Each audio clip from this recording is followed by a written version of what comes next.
Déjà le troisième vidéoblog sur les identités du Bazi. Et cette semaine, vous allez connaître celle de l'élément de la Terre, Wu et Ji. Avant de commencer, je veux juste vous rappeler que vous pouvez demander votre carte natale Bazi et ainsi renforcer votre compréhension sur vos propres identités selon le contenu de ces vidéos. Il suffit d'aller sur mon site pernilconsulting.com et m'envoyer un message avec votre date et heure de naissance et je serai heureuse de vous envoyer gratuitement votre carte natale. Donc, voici cette semaine les maîtres jours de l'élémentaire. Les maîtres jours de la Terre sont très différents des autres puisqu'ils sont les seuls à ne pas bouger ou être en mouvement. Vous connaissez les dictons « silence et or ». Eh bien, avec ces identités, c'est la même chose. Ils sont plutôt silencieux, parfois assez rudes, mais les gens leur font naturellement confiance. Ça signifie donc qu'ils sont sincères et qu'ils démontrent beaucoup d'intégrité. Et c'est pour ça aussi qu'ils sont considérés comme des amis fiables et loyaux. Commençons par la version Yang, Wu. Les images associées à cette identité sont celles des montagnes, les rochers, des blocs de rochers. Le trait de caractère à souligner en tout premier lieu est leur nature stable et crédible. Ils sont très protecteurs et tournés vers leur famille et auront ainsi un œil paternel ou maternel fixé sur leurs proches. Ils peuvent aussi être très moralisateurs et perfectionnistes, ce qui signifie que quand ils ont pris une décision, vous devrez être très persuasif si vous voulez leur faire changer de perception. Ils sont quasi comme implantés, tellement leur prise au sol est solide. Et tout naturellement, ils sont dans le mode contemplation et ont tendance à procrastiner. Mais en même temps, une montagne fait juste ça tout le temps. Contempler sans bouger. La petite différence entre la version Yang et Yin est que Wu, la version Yang, peut être assez têtu et qu'il a en général une attitude assez indéfectible. Dans leur travail, ils vont avoir tendance à afficher les mêmes caractéristiques, comme à la base, ils ont du mal à séparer leur vie de famille et leur vie professionnelle.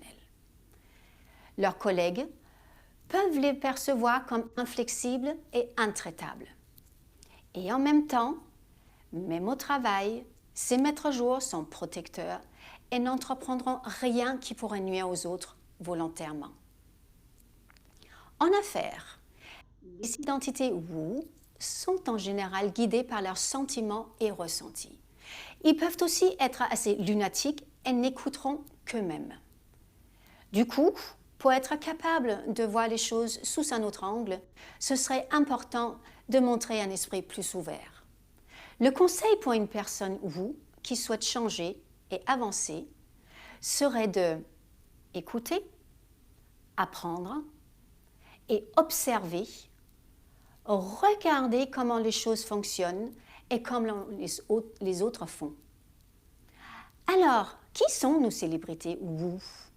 Eh bien, pour commencer, nous avons Michael Jackson, chanteur et compositeur américain connu comme The King of Pop, George Lucas, producteur de films américains et directeur fondateur de Lucasfilm, Elizabeth Taylor, actrice américaine connue aussi pour ses nombreux mariages, et finalement Michael Bloomberg, fondateur de Bloomberg LP, une compagnie privée dans les finances, logiciels, informatique et médias.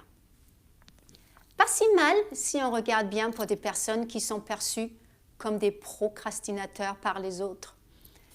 Ce qui signifie qu'en ayant conscience d'avoir cette tendance à procrastiner, il est possible de faire autrement et planifier son temps pour garder le focus. Continuons maintenant avec la version Yin, le Ji. Les images de cette version plus douce sont celles de la terre, le sable, la terre agricole. On comprend vite, rien qu'avec ces images, que les identités Yi sont bien plus productifs et tolérants et qu'ils détiennent plus de ressources que leur version opposée. Et aussi qu'ils ne sont pas vraiment doués pour prendre des décisions rapides. Ils sont plutôt un peu longs. De caractère, ils détiennent de nombreuses capacités, ont de multiples talents et ils sont créatifs.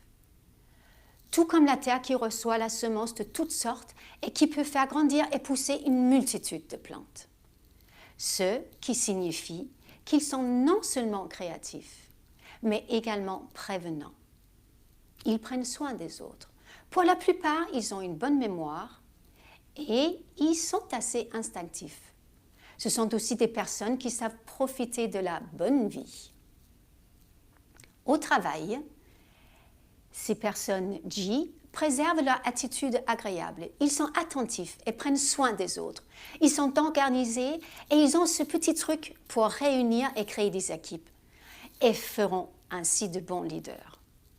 En affaires, tout comme la terre, ils sont orientés vers les autres. La terre est au service des plantes et des arbres.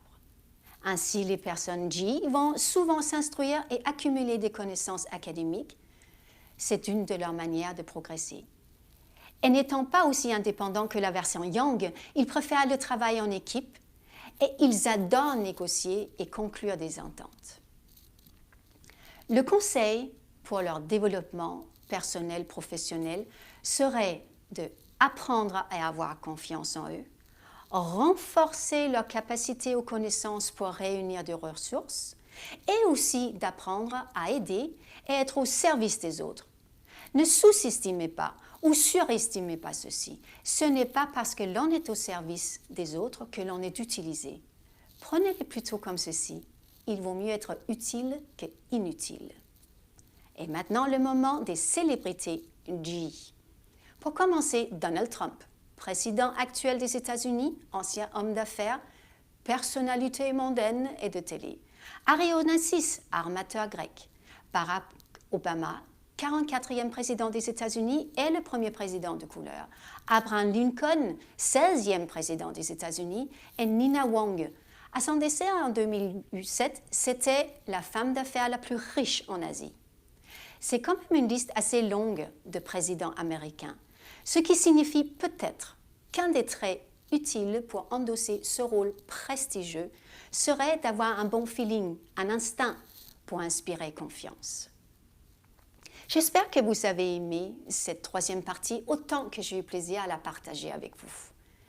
N'oubliez pas de vous connecter la semaine prochaine quand je parlerai des identités métal.